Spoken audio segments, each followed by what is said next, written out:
स्वर कोकिला लता मंगेशकर ने वो शब्द जो कहा आज फिर से लोगों को याद आ रहे हैं। वो शब्द लता मंगेशकर के, जब लता ने कहा, मेरा मानना है मुझे जितना मिला शायद उतना किसी को नहीं मिला। मुझसे भी अच्छे गाने वाले थे पर नहीं मिला।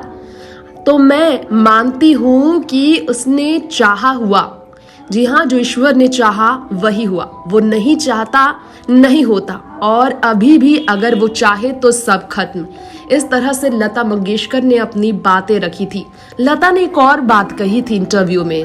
निधन से पहले उन्होंने कहा था इंटरव्यू देते हुए, जब अवार्ड फंक्शन में वो आई थी, उन्होंने कहा था कि भगवान सैकड़ों लोगों में किसी एक को बनाता है ऐसा जिसे वो ऊपर से ही आशीर्वाद देकर भेजता है। मेरा मानना है कि मैं उन्हीं सैकड़ों में से एक जो चुनी हुई भगवान की हूँ, वही हूँ।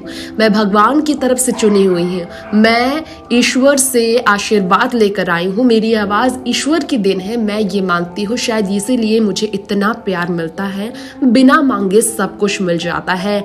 जी हाँ, इस तरह से आशा भोसले ने भी अपनी बहन के बारे में बताया था। लता मंगेशकर के निधन के बाद काफ़ी कुछ उन्होंने कहा था। उन्होंने एक शब्द कहा था जो हम आपको बताना चाहेंगे।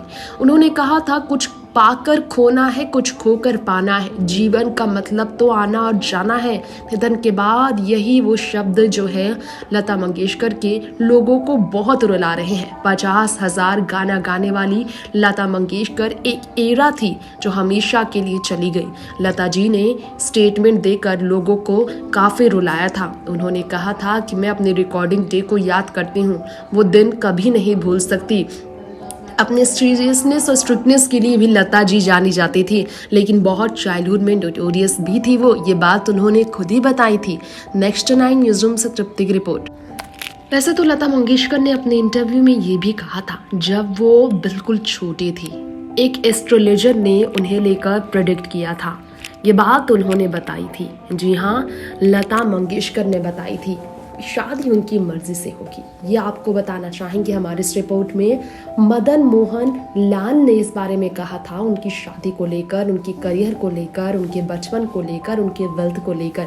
सिर्फ एक ही बात एस्ट्रोलॉजी में साबित नहीं हुई थी कि इमोर्टलाइज्ड हो जाएगा उनका गाना सिर्फ और सिर्फ डिवाइन क्रिएचर लता मंगेशकर की वजह से। मदन मोहन लाल ने इस तरह से लता के लिए अपने शब्दों से सबको रुला दिया था। आशा भोसले ने अपनी बहन को लेकर कहा था कि मैंने देखा है कि कुदरत भी अपना रुखसत बदल देती है। दीदी की आवाज़ से, उनकी आवाज़ से ऐसा लगता है कि झरनों से पानी गिर रहे हैं। उनके तान से ऐसा लगता है कि क्लिफ से, पहाड़ों से झरने की बारिश हो रही है। ऐसा महसूस होता था उनकी गीत को सुनकर। इस तरह के शब्द उनके लिए प्रयोग किए जाते रहे हैं। नेक्स्ट 9 न्यूज़ से तृप्ति की रिपोर्ट।